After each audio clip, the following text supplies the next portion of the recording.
Hello बच्चों, स्वागत है अपने रोजगार विद एजुकेशन चैनल पे। आज बच्चों जो यूपी बोर्ड का मैथ का कक्षा 10 का पेपर हुआ है उसकी एमसीक्यू के बारे में हम लोग डिस्कस करेंगे और अपनी सटीक आंसर की को मिलाएंगे।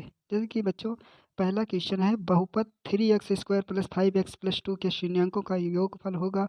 तो बच्चों इसका बी नंबर सही है। अब हम दूसरा क्वेश्चन देखेंगे।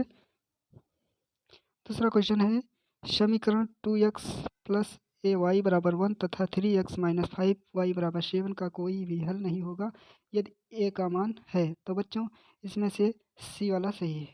अब हम तीसरा वाला देखेंगे। तीसरा वाला क्वेश्चन है, समीकरण 2x² + 5x + 4 = 0 के मूलों की प्रकृति होगी। तो बच्चों इसमें से आपका डी नंबर सही है।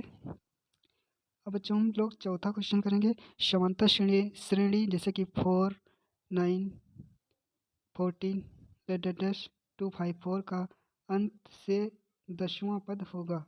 तो बच्चों चौथे का सी नंबर सही है। अब हम लोग पांचवा क्वेश्चन जानेंगे। चित्रानुसार समरूप त्रिभुजों का एक युग्म है, उन्हें सांकेतिक रूप में व्यक्त करने के लिए सही युग्म को जानेंगे। तो इसमें बच्चों आपका लोगों का सी नंबर सही है। अब हम लोग छठा क्वेश्चन जानेंगे। बिंदु -3 - 4 की मूल बिंदु से दूरी होगी। तो बच्चों छठे का हम लोग देखेंगे। छठे का सी सही है। अब हम लोग सातवां क्वेश्चन देखें। यदि cot a = 3/4 हो तो sec a का मान होगा।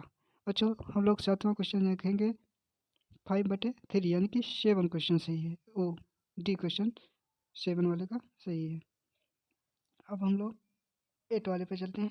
यदि tan a = sin a है तो a का मान बच्चों a होगा। अब हम लोग 9वें क्वेश्चन पे चलेंगे। एक छड़ की लंबाई का उसकी छाया के अनुपात 1/√3 है। सूर्य का उन्नयन कोण होगा। तो बच्चों इसमें आप लोगों का ए नंबर सही है। अब हम लोग 10वें क्वेश्चन पर चलते हैं। जैसे कि एक वृत्त के व्यास के सिरों पर खींची गई समांतर स्पर्श रेखाओं की संख्या होगी। तो बच्चों इसमें आप लोगों का डी नंबर सही है, अनंत सही होगा।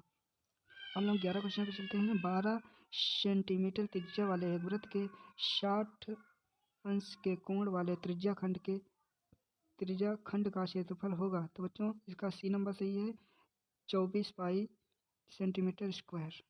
अब हम लोग देखेंगे 12 नंबर। यदि एक गोले का व्यास d है तो उसका आयतन होगा। 12 नंबर का बच्चों 4π3d 3q है। इसका सी नंबर सही है। अब हम लोग 13वें पे चलते हैं। त्रिज्या एक ठोस अर्धगोले का कुल पृष्ठीय क्षेत्रफल होगा। तो बच्चों इसका सी नंबर सही है। हम लोग 14 नंबर क्वेश्चन पर चलते हैं। निम्नलिखित बारहमांता सारणी की माध्यिका का वर्ग होगा। तो इसका बच्चों ए नंबर सही है। अब हम लोग 15 नंबर क्वेश्चन पर चल रहे हैं। किसी बारंबारता श्रेणी के मध्य तथा माध्यिका क्रमशः 27, 29 है तो इसका बहुलक होगा। तो बच्चों इसका सी नंबर सही है। हम लोग 16 नंबर पर चलते हैं। निम्नलिखित सारणी, तो इसका भी बच्चों माध्य पूछा जा रहा है तो इसका बी नंबर सही है। अब बच्चों हम लोग 17 नंबर पर चलते हैं। जैसे पूछ रहा है, एक अधिवर्ष में 53 सोमवार होने की प्रायिकता होगी। तो बच्चों 17 नंबर का ये नंबर सही है। हम लोग 18 नंबर पर चलते हैं। दो मित्रों का जन्म 2020 में हुआ था, प्रायिकता ज्ञात कीजिए कि दोनों का जन्मदिन एक ही हो। तो बच्चों इसका बी नंबर सही है। अब हम बच्चों 19 नंबर पर चलते हैं। जैसे कि दो बिंदुओं 2, 3 और